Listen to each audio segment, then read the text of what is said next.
নমস্কার সকলকে, আবারও একটা নতুন ভিডিও নিয়ে চলে এলাম। আমি পূজা। সকাল সকাল স্নান করে নিয়েছি, তার মধ্যে দস্যি উঠে গেছে। দস্যি আজকে গেছে একটু অন্য একটা কাজে, দস্যি আসলে দেখাবো।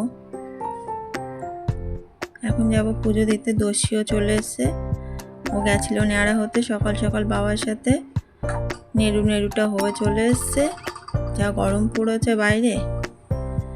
দস্যি নেড়ু হয়ে চলে এলো, আমি একটু পুজোটা দিয়ে নিয়েছি সকালবেলা।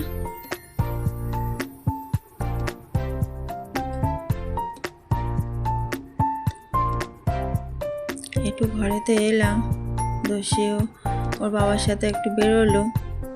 ওরও স্নান হয়ে গেছে, সকালে টিফিন হয়ে গেছে, বিছানাটাও গুছিয়ে নিয়েছি।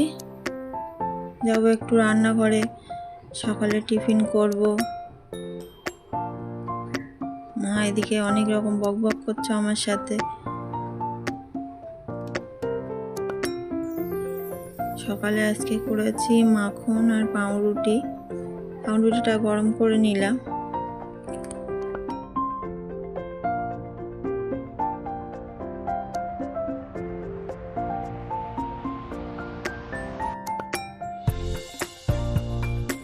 সবাই মিলে সকালে টিফিনটাও করে নিয়েছি। মা এখানে মাছগুলো নিয়ে নিয়েছে আজকে। নিচে মাছওয়ালা এসেছিল, একটু মাছ নিয়েছে, সেগুলোকেও ধুচ্ছে। আমি রান্নাঘরেতে ঢুকলাম দুপুরে রান্নার জন্য।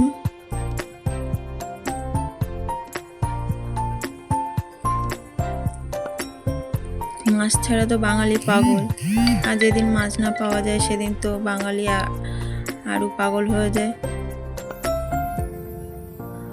যাই হোক, খাওয়া দাওয়াটা করে নিই।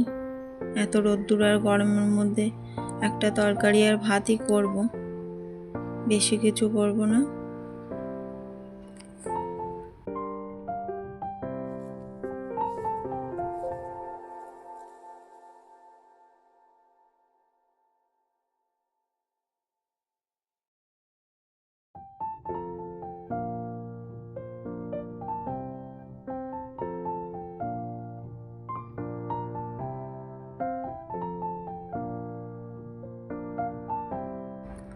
সবাই মিলে খাওয়া দাওয়াটা সেরেও নিয়েছি। এলাম একটু ঘরে, একটু টিভি চালাচ্ছি। দস্যি টিভি দেখার জন্য বায়না করছে, তারপর বন্ধ করে দেবো, ওকে ঘুম পাড়িয়ে নেব। আবার বিকালে দেখা হবে আপনাদের সাথে।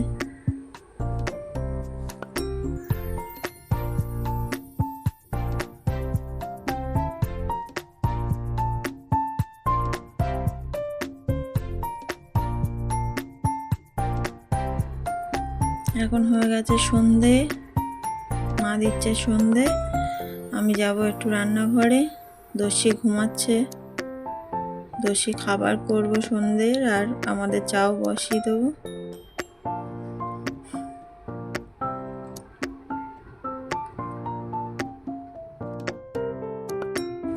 বাঙালি মানে সকালেও চা, সন্ধ্যেতেও চা দরকারই লাগে। ওই জন্য আমি একটু লাল চা বসিয়েছি। মায়ের জন্য দুধ চা হবে, মেয়ের একটু খাবার করব। আজকে বাইরে একটু মেঘ আছে, মনে হচ্ছে ঝড় উঠবে। দেখা যাক কি হচ্ছে এই গরমের মধ্যে।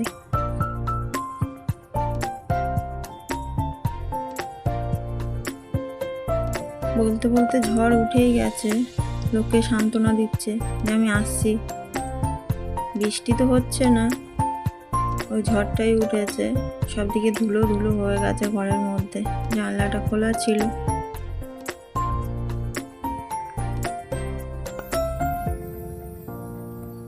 যাই হোক, আজকে ভিডিওটা আজ এই পর্যন্তই। আবার দেখা হবে নেক্সট ভিডিওতে।